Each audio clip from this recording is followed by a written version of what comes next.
Sejumlah negara maju di Asia tengah menghadapi ancaman resesi seks dalam beberapa tahun terakhir. Ini berdampak pada menurunnya jumlah populasi karena tingkat kelahiran yang rendah.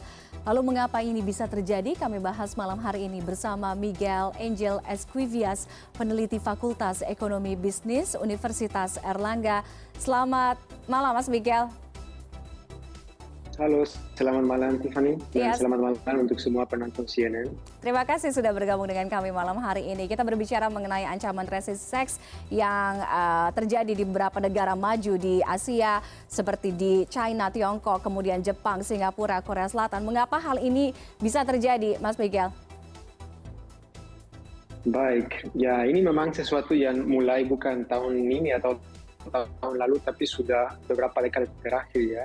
Mulai dengan kasus Jepang, setelah itu bergabung negara yang lainnya seperti South Korea, seperti Korea Selatan, seperti Taiwan, seperti Hong Kong, seperti Macau. Sekarang juga China, kasusnya yang lebih panas itu China, karena China itu sendiri penurunan populasi tahun lalu itu lebih parah daripada Jepang. Jadi memang itu sudah banyak sekali. India juga sudah mencapai angka kelahiran itu sudah dekat dengan 2. Jadi walaupun India akan tumbuh secara cukup pesat ke depannya, itu India sekarang sudah mencapai batas ya untuk kelahiran yang bisa dikatakan itu sehat untuk sebuah negara ya. Jadi sesuatu yang mengkhawatirkan karena di wilayah ini banyak negara. Dan bukan saja itu, juga negara berkembang. Kalau kita melihat kasus dari Thailand, juga angka kelahiran di Thailand cukup rendah. Dan Thailand itu bukan negara yang sudah menjadi kaya ya, dengan seperti negara Asia Timur lainnya. Oke.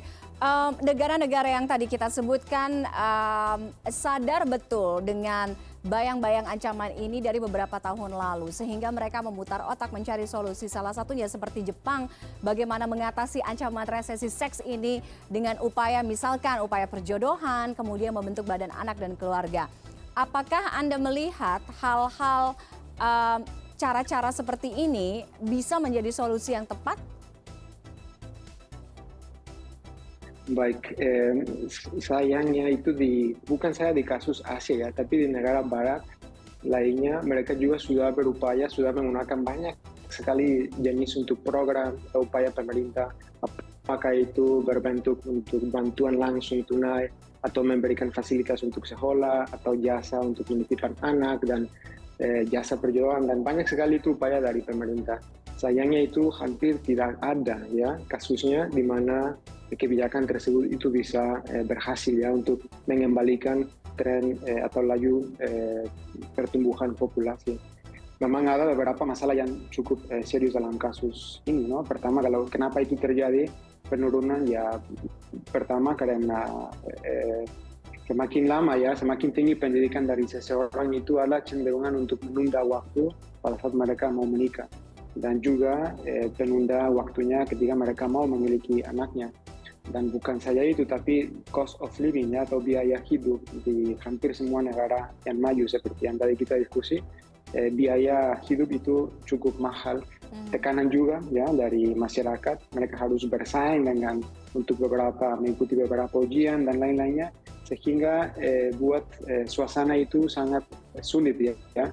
Pemerintah walaupun sudah punya banyak fasilitas, banyak programnya, itu sulit sekali untuk bisa mengembalikan pikirannya ya, atau berubah pikirannya atau keputusan dari perempuan untuk mau melahirkan lebih banyak anaknya. Jadi solusinya itu belum jelas. Ya, China sudah memperbolehkan perempuan bisa mau punya 2 atau 3 anak itu boleh, namun perempuan tidak mau punya lebih dari 1, maksimal 2. Oke, artinya kalau ini belum bisa menjadi solusi yang maksimal atau solusi yang tepat, apakah ini juga secara langsung ataupun tidak langsung bisa menjadi ancaman terhadap pertumbuhan Asia, khususnya mungkin juga pertumbuhan ekonomi dalam hal ini? Ya, tentu, karena sampai sekarang negara maju dari Asia itu yang menjadi mesin pertumbuhan ekonomi di wilayah Asia. Kalau kita melihat China ya, selama 2 dekade terakhir itu mereka tumbuh sekitar 10% per tahun ya, dan itu menjadi sumber permintaan untuk ekspor misalnya dari Indonesia atau dari negara Asia yang lainnya. Sama juga dengan Jepang, sama juga dengan Taiwan, sama juga dengan Hong Kong, yang menjadi mitra dagang atau mitra di capital di financial market yang penting itu pasti punya dampaknya dari aspek pertumbuhan ekonomi bagi mereka dan juga bagi negara yang lainnya. Oke, nah apakah ini kemudian bisa harus menjadi alert untuk Indonesia kalau beberapa expert atau beberapa pakar berpendapat bahwa posisi Indonesia agak sedikit lebih diuntungkan dibandingkan negara-negara maju lainnya. Kenapa? Ada faktor budaya dan faktor agama di Indonesia yang sebenarnya bisa menjadi penyeimbang. Apa yang Anda lihat terkait dengan hal ini? Baik, oke, di hal ini memang Indonesia nggak bisa dikatakan itu belum masuk dalam masalah yang begitu urgent ya, atau penting untuk sekarang karena angka fertilitas di Indonesia itu masih di atas 2 ya, sekarang sekitar 2,22.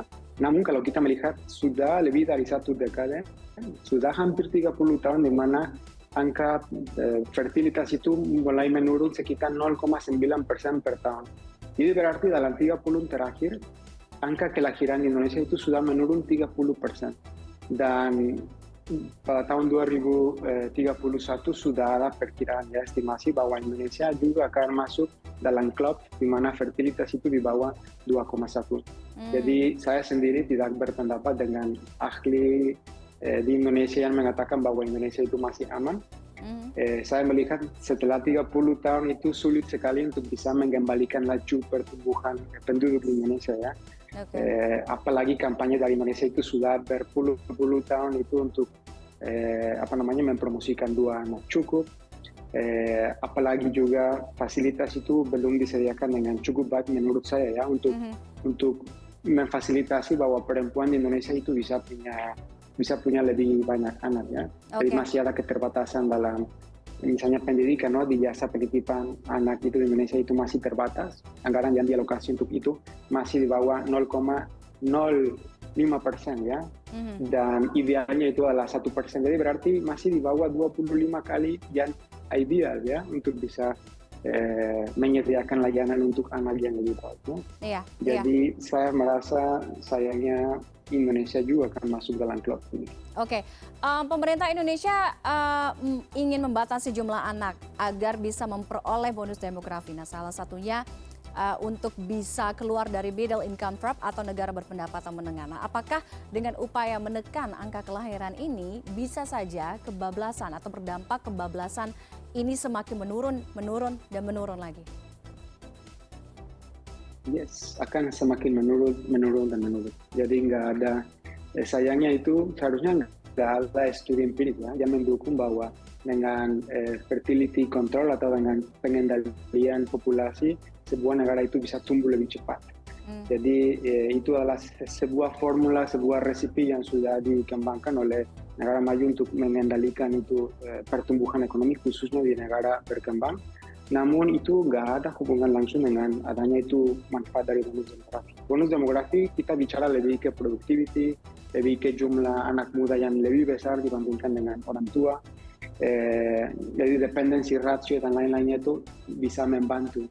Tapi kalau kita melihat sekarang ya pertumbuhan ekonomi di Indonesia itu menurut saya jauh dari tingkat ideal kalau kita melihat bahwa Indonesia lagi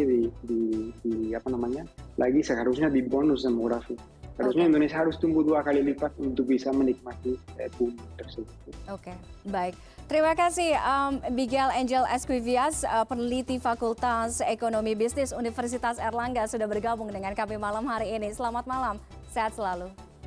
Baik, terima kasih Tiffany.